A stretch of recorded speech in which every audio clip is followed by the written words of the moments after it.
بسم الله الرحمن الرحيم نحمده ونصلي على رسوله الكريم. We greet you with Assalamu alaikum wa rahmatullahi wa barakatuh on this day, 10th day of the month of Rabi'u Thani of the year 1445, from my native island of Trinidad. I want to offer a brief comment on the subject of Islamic eschatology. I have been blessed by Allah. He is kind to me that He allowed me to pioneer this new branch of knowledge in Islamic scholarship, Islamic eschatology. Eschatology is the study of the end times, and the Christians had a very advanced branch of knowledge, Christian eschatology, and the Jews also had it, but we never had it. We would study the signs of the end times as a part of our study of hadith, this hadith of the Prophet. This is where we studied it, but we never studied it as an independent branch of knowledge, and we did not go to the Quran as the primary source of knowledge, and then go to the hadith to study the hadith to the extent that it is in harmony with the Quran. This was never done. And by Allah's kindness and leave, blessings, I was able to pioneer this branch of knowledge. These last 25 years of my life have been spent writing many books on the subject of Islamic eschatology, and Jerusalem in the Quran was the first and still remains the bestseller.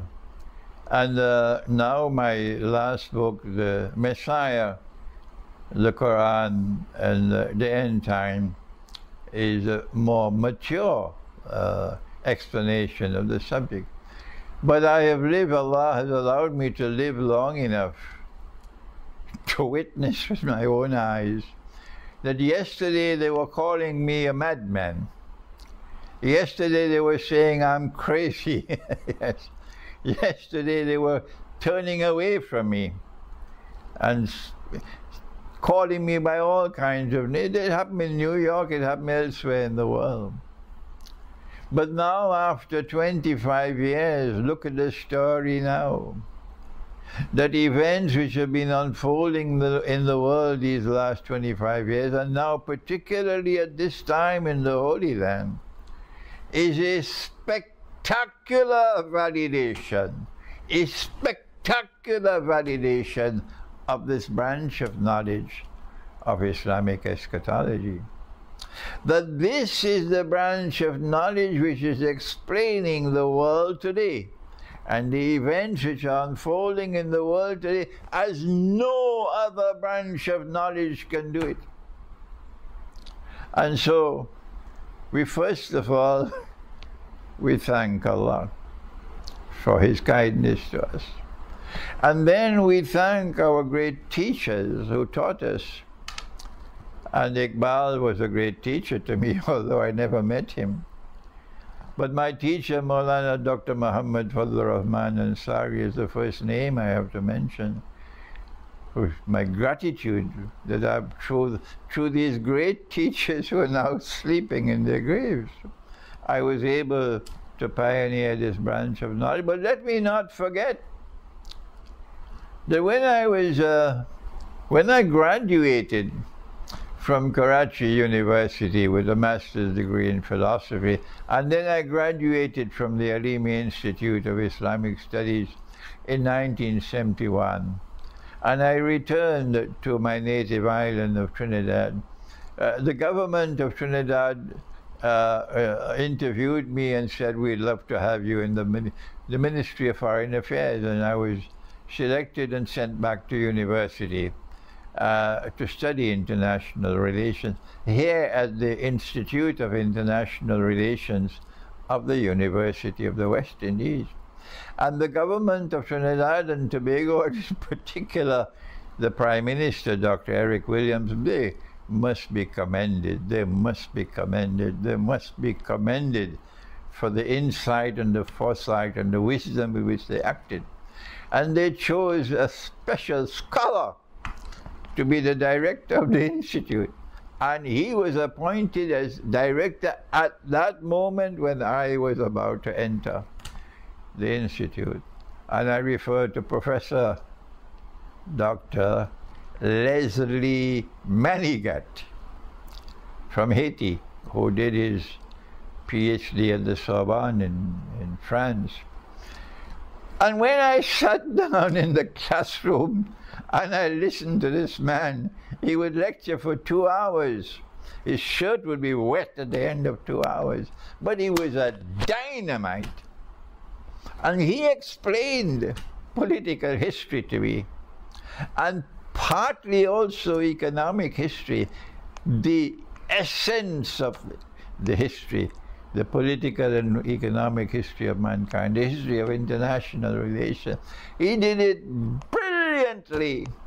And if today I have this insight into affairs of the world, I must also mention the name of my dear teacher, Professor Dr. Leslie Manigat. And so we are experiencing today a spectacular validation of Islamic eschatology. And therefore I want to invite you to study the subject. If you are young and you're about to enter university, you're about to enter into the world of knowledge, higher knowledge, I want to urge you to study this subject. And when I was a student at the Graduate Institute of International Studies in Geneva, 1974, there were no teachers to teach this subject. My director of my PhD was the director of the institute himself, the Graduate Institute, Professor Jacques Frémont was the director of the institute, and he was my thesis director. He said to me, Imran, search the world of Islam and find a competent man who knows this subject. Those were his words to me. And I searched, and there was no one. And there were no books on the subject, none. But today, so many years later, that was 1974, so 26, 36, 46, about 50 years later, the story is different now. Because now you have all the books I have written on this subject. You don't have to go through the efforts that I had to make all these 50 years. So I'm urging you, you can download all my books free of charge from the website, my website, www.imranhussein.org. But if you want to buy the books, then you can buy the books. I can also autograph them for you if you just send me an email. If you're ordering a complete set, then I'll autograph the whole set for you. So I want to urge you in this brief video, wherever you are, urge you, please study my books on Islamic eschatology, because this will prepare you, to help you to understand events unfolding in the world today, when the American aircraft carriers and their destroyers and their Patriot anti-aircraft missiles and all of these things are now being placed in that part of the world, and the fireworks are about to start. Please, please, please read my books. Thank you. Wassalamu alaikum wa rahmatullahi wa barakatuh.